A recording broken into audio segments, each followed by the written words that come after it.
আওয়ামী লীগ নিষিদ্ধ সংগঠন হিসেবে প্রতিষ্ঠিত হয়েছে উল্লেখ করে মাদারীপুরের ডাসার উপজেলা বিএনপি নেতারা বলেছেন, বিগত দিনে আওয়ামী লীগের দ্বারা 17 বছর নির্যাতিত হয়েছে বিএনপি নেতাকর্মীরা।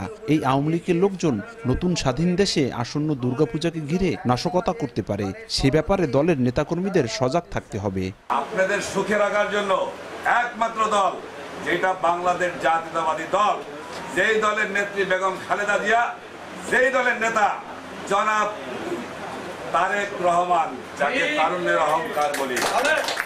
শনিবার দুপুরে ডাসার উপজেলা বিএনপির আয়োজনে পশ্চিম খান্দলি এলাকায় আসন্ন দুর্গাপূজা উৎসব শান্তিপূর্ণ করার লক্ষ্যে সনাতন ধর্মাবলম্বীদের সঙ্গে মতবিনিময় সভা হয়। এতে প্রধান অতিথির বক্তব্যে কেন্দ্রীয় বিএনপির সহ গণশিক্ষা বিষয়ক সম্পাদক আনিসুর রহমান তালুকদার খোকন বলেন, এদেশে ধনী গরিব কিংবা হিন্দু মুসলিমের কোনো বৈষম্য নেই।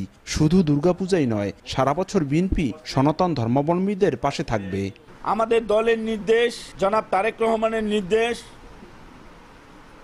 এই শারদীয় উৎসবে বাংলাদেশ জাতীয়তাবাদী দলের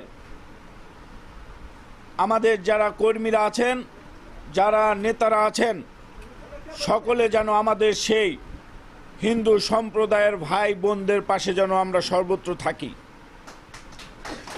আমরা আপনাদেরকে প্রতিশ্রুতি দিচ্ছি, পূজা উদযাপনের পুরো সময়টাই আমরা এলাকায় থাকব।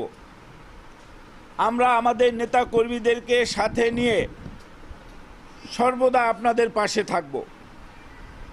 আপনাদের এই পূজা উদযাপনের সময় কারো কখনো যদি শারীরিক সমস্যা হোক, আপনাদের কোনো পরিবারের আর্থিক সমস্যা হোক, অন্য যে কোনোভাবেই হোক, আপনারা আমাদেরকে ইনফর্ম করবেন, আমরা আপনাদের পাশে থাকার চেষ্টা করব। মানুষকে শান্তিতে রাখতে পারে একমাত্র দল বিএনপি দাবি করে তালুকদার খোকন আরও বলেন, নতুন বাংলাদেশে গণতন্ত্রের স্বাদ দেশের সব শ্রেণী পেশার মানুষ ভোগ করতে পারে, সেটি নিশ্চিত করাই এখন বিএনপির বড় দায়িত্ব। বাংলাদেশ জাতীয়তাবাদী দলের শহীদ জিয়ার আদর্শের পরিবারের প্রত্যেকটি সদস্য আমরা জাত ভেদ, ধনী গরিব কোনো বৈষম্য আমরা বাংলাদেশে দেখতে চাই না। সেই শহীদের রক্তের যে স্বাধীনতা, সেই স্বাধীন দেশে গণতন্ত্রের স্বাদ বাংলাদেশের প্রত্যেকটি নাগরিক যেন ভোগ করতে পারে, সেটি নিশ্চিত করাই হচ্ছে আমাদের দায়িত্ব। কালকিনি উপজেলা বিএনপির সাবেক সভাপতি ফজলুল হক ব্যাপারী, ডাসার উপজেলা বিএনপির আহ্বায়ক আলাউদ্দিন তালুকদার, সাবেক সাংগঠনিক সম্পাদক সালাম খান, যুগ্ম সম্পাদক ইসমাইল হাওলাদার, জেলা পূজা উদযাপন ফ্রন্টের সদস্য সচিব অসীম হাওলাদার, যুগ্ম আহ্বায়ক জ্ঞানেন্দ্রনাথ মল্লিক, ডাসার পূজা উদযাপন ফ্রন্টের আহ্বায়ক সমীর সরকার খোকন সহ অনেকেই উপস্থিত ছিলেন।